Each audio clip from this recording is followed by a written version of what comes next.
Oke, gue mulai ya. Boleh diperkenalkan namanya siapa, asalnya dari mana, sekarang kesibukannya apa? Oke, perkenalkan nama saya Akira Ganugroho, saya dari Jakarta. Untuk saat ini kesibukannya jadi mahasiswa di salah satu universitas di Jakarta. Oke, gue masuk ke pertanyaan nomor pertama.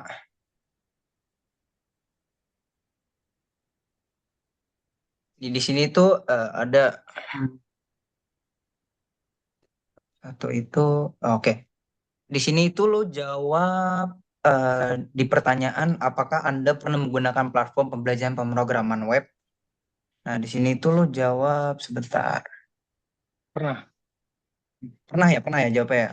Ya. Nah, itu gue mau nanya sih, webnya apa sih? Webnya apa? Terus tampilan web yang lo gunain tuh kayak apa? Dan kesan lo pakai web tuh kayak gimana? Gue mau apa ya?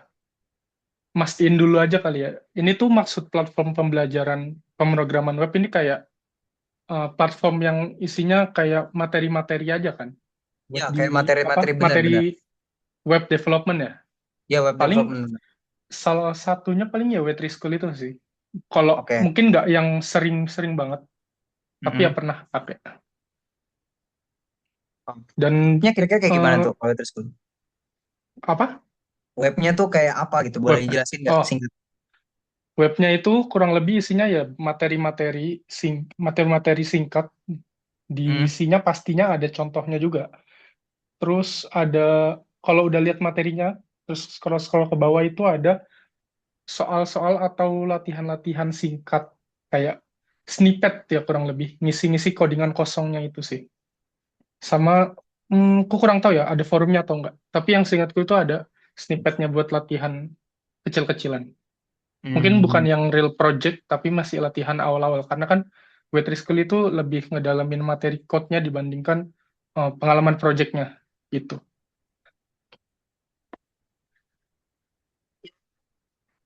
Gunain web itu apa gitu kesannya? Satu aja sih kesannya.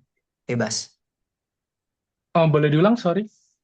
Kesan lu menggunakan web itu apa? Oh, yang pasti ilmunya dapat. Oke. Masalah desain, gue nggak mikirin banget sih sebenarnya. Hmm. Yang penting materi, apa kebutuhan yang ingin gue dapat dalam mengakses website itu sih tersampaikan dan tercapai sih. Dan menurut Dari isi gue isi dari juga materinya, isi dari secara webnya. desain nggak yang desain banget, nggak yang memanjakan mata, tapi setidaknya bisa dikatakan rapih untuk tiap objek-objeknya. Oke, oke, gue ke pertanyaan selanjutnya ya. Nah, di sini Ya, tuh ya, boleh. eh, di sini ada pertanyaan latar belakang Anda dalam mengenal bahasa pemrograman web kayak HTML, CSS, terus JavaScript. Di sini lu jawab sedang belajar, ibaratnya kayak menengah. Kira-kira Iya, udah berapa lama? Di sini lu jawab menengah, kira-kira itu apa yang buat lu tuh terus termotivasi untuk belajar bahasa pemrograman web? Kan lu di sini menengah nih em, jawabnya. sebenarnya website sendiri dibilang menengah itu karena udah sempat mempelajari mungkin sebelum masuk perkuliahan juga ya. Tapi dibilang mempelajari juga nggak yang benar-benar ngulik banget sih. Tapi mungkin belajar karena dalam arti nanti akan dibutuhkan dalam semester-semester ke depannya, khususnya di perkuliahan juga, nanti bakal Hmm. ada materi tentang web juga. Jadi, sekedar untuk mengetahui lebih dahulu aja. Dan untuk website sendiri nggak, untuk yang front end-nya memang baru HTML, CSS, JavaScript sih.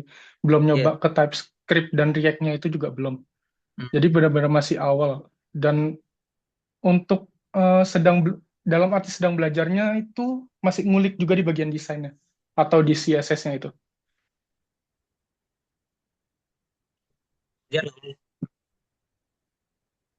oke, gue next ke pertanyaan selanjutnya itu eh, masalah utama yang lo hadapin ketika menggunakan platform pembelajaran pemrograman web di sini tuh lo jawabnya itu materinya sulit dipahami. Alasannya itu kenapa kok bisa Ya. materi yang lo pelajarin itu sulit dipahami? Hmm, sebenarnya ya, masalah materi sulit dipahami ini termasuk ke dalam internal gue sendiri, bukan pengaruh dalam penyampaian dari websitenya. Karena Oh, gue oke. sendiri untuk mempelajari hal atau mempelajari materi itu lebih ke auditorik atau visualistik, jadi kayak nonton atau mendengarkan. Jadi untuk baca-baca dokumentasi itu bisa dibilang lumayan jarang. Jadi makanya mungkin memang agak sulit dipahami karena butuh banyak adaptasi untuk pindah ke bacaan-bacaan itu gitu. Butuh mentor untuk video gitu supaya belajarnya enak, Iya, bisa diulang-ulang. Oke. iya betul.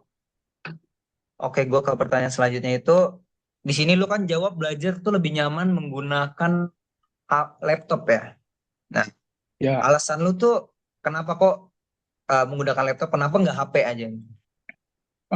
di satu sisi untuk mempelajari coding ya, yang tentunya buat nge-code atau dari VS Code lah, generalnya biasanya orang kan itu dari laptop juga. Jadi bisa sekalian langsung praktek sih.